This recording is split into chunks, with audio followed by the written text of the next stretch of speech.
What's happened in the confusion of this last, particularly 30 years, is that the argument that women can do anything men can do, absolutely true, okay? But the logic which then says, and therefore men and women are the same, is completely wrong, okay? Because women would do it differently. However, organisations have essentially been designed by men. It's men who have run organisations forever. And so organisations have developed all their systems around maleness. So women come into organisations in their own right. They've got two choices. Am I going to be me, or am I going to learn to play by the men's rules? Okay. Now that's a very difficult choice. And part of the dilemma is that women read men. Men do not read women. Why do women read men? Because men have the capacity to kill them. How? Because a man has the capacity to impregnate a woman, and in impregnating her, her life is at risk.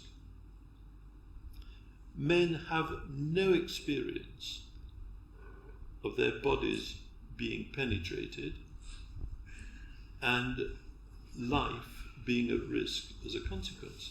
So women learn to read men. Women have got pelvic floor muscular system which sends signals to them. They know about danger in a way that men don't. Men's upper body is where their power lies. Women's lower body is where their power lies. Okay? So men don't read women except when it's of direct interest to the man. So men have got no understanding of what feminine energy would be like inside an organisation.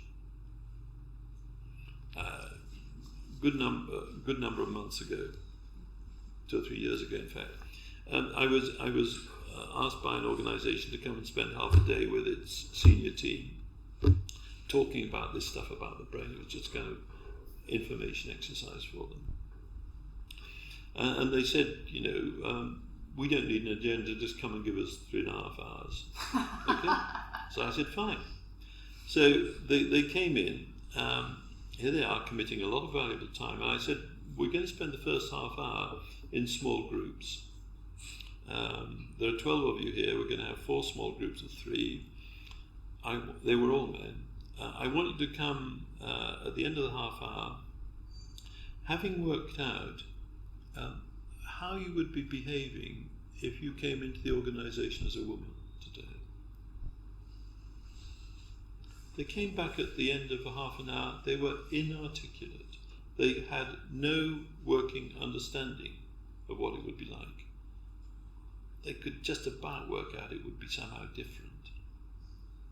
But they didn't have a frame of reference about women's behaviour or what feminine energy produces. Now, if this working understanding that male and female are 2 halves of a whole world, and that there is a fundamental difference, basic difference between them, in that one is female and one is male, despite all the arguments that are around about gender fluidity, those are the extremes of a distribution. The vast majority of people in the world understand that they're either male or female. Okay? Let's leave the gender fluidity argument off the table for the moment, because it's such a distraction. By and large, we have got here because people have understood maleness and femaleness, and that they are different. But we don't have any real working models of what femaleness in the corporate world really looks like. There are 1 or 2 examples, but not many, because the whole metastructure of the corporate world works on male rules. So this is real struggle for women. And I see women leaving organisations in their early 40s, middle 40s, thinking, I don't want another 15 years of trying to become a man, thank you very much, I want to be me. What am I going to do with my life? And so there's a lot of very interesting early work going on at the moment, and I've got some colleagues who are very specialised in this, developing the proposition as to what is it to be a real woman inside an organisation, not just a prototypical man. And we wrote a book 3 or 4 years ago called All the Brains in the Business, which is an exploration of what would it be like to bring a woman's brain into running a business, and what would the rules look like. A big financial institution in Hong Kong invited me some time ago to have a discussion with them about the development of women in the organisation. And I engaged them in a conversation when I got to know them a little bit, which said, why don't you think about setting up a new business which is run just by women? And we'll do an experiment for 5 years. The only rule is that the women can run the business in whatever way they choose to do, as long as it's within the law. But at the end of 5 years, we will know what feminine energy would look like in running a business. They were interested in the conversation, but they weren't going to put the money into it. But it needs doing, because I'm absolutely certain that women, once they had the freedom to explore, there is, however, some other dilemmas in this, which is that when men are angry with another man, they have no hesitation about leaving blood on the floor, metaphorically speaking, okay? They don't mind being seen because one wants to win. When one woman is angry with another woman, she can hurt another woman in a way that all other women know the pain that's being caused, but men don't see it at all. Okay? So women are extremely subtle in the way they hurt other women.